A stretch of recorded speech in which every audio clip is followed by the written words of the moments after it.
Mr. Sula Sivaraksa, Mr. Jonathan Kutab, Professor Ilan Pape, Professor Dr. Jaran Marulim, Mr. Tuat Ward, Acting Chairperson, Mr. Imtiaz Mukbil, Vice Chairperson of PSC Thailand and its committee members, ladies and gentlemen. Firstly, I would like to thank the Palestine Solidarity Campaign or PSC Thailand, the organizer of this webinar on the commemoration of the United Nations International Day of Solidarity with the Palestinian people, for inviting me. I would also like to express my gratitude to the PSC Thailand for its continued support for Palestine and Palestinians. It reminds us in Malaysia that in our neighboring nation, we have a friend who shares the pain as we witness the unrelenting crimes against humanity committed by the Tel Aviv regime on the people of Palestine. It is important for us to have as many friends who share the disgust and anger towards the atrocities committed by the regime as they would amplify our voices in fighting the Palestinian cause. Ladies and gentlemen, before I address whether Palestine will be wiped off the map, the theme that I am asked to speak on, let us first contemplate on whether the Palestinian cause is worthy to be fought. The fact that we are all here and I believe passionately concerned over the plight of the Palestinians, the obvious answer would be that it is indeed a worthy cause. If we lift that layer and reflect on what had made us all passionate to spend years being committed to the cause, we will then realize that we must continue with these efforts. Simply put, we have all stood by the Palestinians because we see blatant injustices and complete disregard for the most basic value of humanity. We pursue this cause because our values and conscience will not allow us to just stand on the sidelines and watch the cruelties and inhumane treatment being committed towards our fellow being. It has been decades now that the Israelis have been committing these crimes against humanity on the Palestinians, and that have not made these acts any less disgusting or less nauseating. In fact, for me, despite the intermittent sense of helplessness, they have only led to my feeling being more and more disgusted and angry. And for the life of me, it is indeed baffling that amidst the wide display of concerns and intolerance, in particular by the developed nations, towards racism and discrimination, the Zionist Israelis continue to commit these acts with impunity and reckless abandon. Every time Israel commits military aggression on the Palestinians and kills children, women, and civilians, except for some statements of concern and reprimand from international bodies, powerful nations remain unconcerned.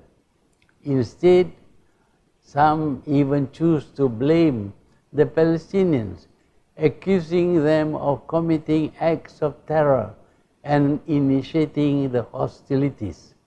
In other words, instead of taking Israel to task, they defended Israel's act of terror and indirectly encouraging Tel Aviv. All these had emboldened the murderous regime, and as much as the blood of the innocents are in the hands of the Zionist Israelis, they are also in the hands of the leaders of these nations that are complicit, if not outrightly supporting Israel. Ladies and gentlemen, given what we have witnessed all these decades, it is indeed difficult for us to imagine that the Palestinians will have justice anytime soon. In fact, the manner things have evolved, the Tel Aviv regime has neither the intention nor the conscience to change for the better and accord the Palestinians justice and humanity. The regime has successfully placed Palestinians, particularly in Gaza, in an open prison and persisted in choking them out of existence. Fortunately, to a certain degree, international non-government organizations and some nations had not wavered in their support for the Palestinians. Campaign after campaign had been launched, and though they had not achieved the desired objectives, they have managed to keep the Palestinian plight on the international radar. However, there's a setback to these efforts, as some of the Arab nations had chosen to normalize ties with Israel, some arguing that such a move would allow for diplomatic engagements, as continued hostilities has not improved the position of the Palestinians. While such engagements could work in other parts of the world, it is doubtful that it can work with the Israeli regime. Firstly, the regime has no intention of seeing justice meted out to the Palestinians. All it wants is for Israel to exist and preside over Palestine. Ladies and gentlemen, against all these backdrops, whither Palestine? Looking at all the stakeholders, from the Israeli regime, the United States and its allies, the neighboring Arab nations, to the international bodies, the future of Palestinians and Palestine seem really bleak. As far as Zionist Israel is concerned, Palestine should not exist, and that Palestinians are to them subhuman. To American leaders, it is more important to please the Jewish lobby and the Zionist leaders, so as to ensure the quest and longevity of the presidency do not get derailed.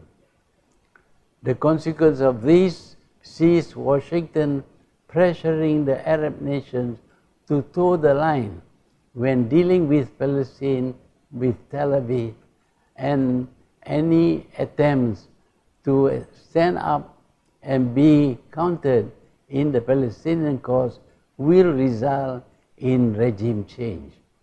Not many leaders from the Arab world are prepared to take such risks, as they had witnessed the fate of those before them who had chosen such path.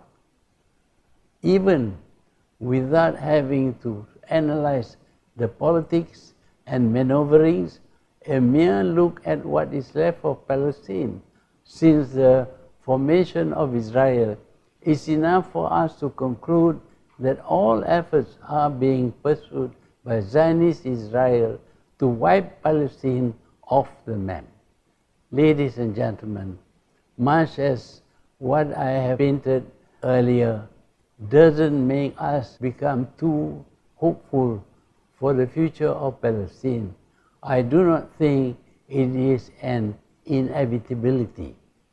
Thus far, our campaigns to create global awareness have been quite successful, though it has not borne the fruits that we wish.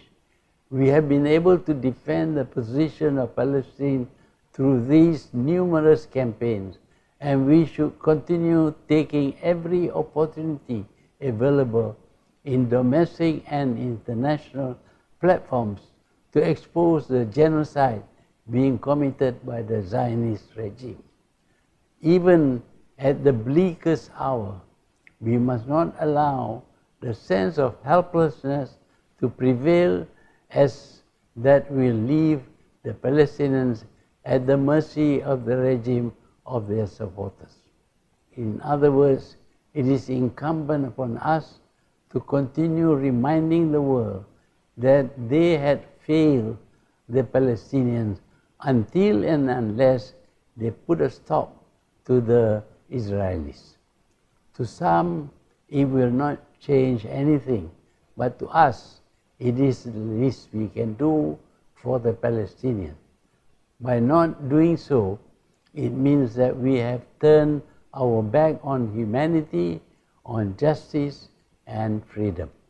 Only by doing this can we hope and ensure that Palestine remains as a nation, and that deserves all the recognition accorded to other sovereign countries, big or small, rich or poor, and weak or strong.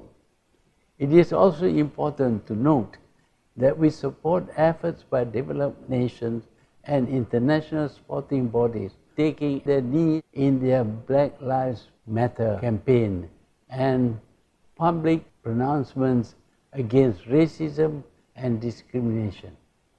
But they need to be reminded and made to understand that Palestinian lives matter as well, and that what is happening in Palestine is the ultimate kind of racism and discrimination. It is institutionalized and systemic. The only thing that the regime doesn't discriminate is who it oppresses and kills. It is time that the rest of the world take the knee in support of the Palestinians' lives and oppose the institutionalized racism and discrimination committed by Israel.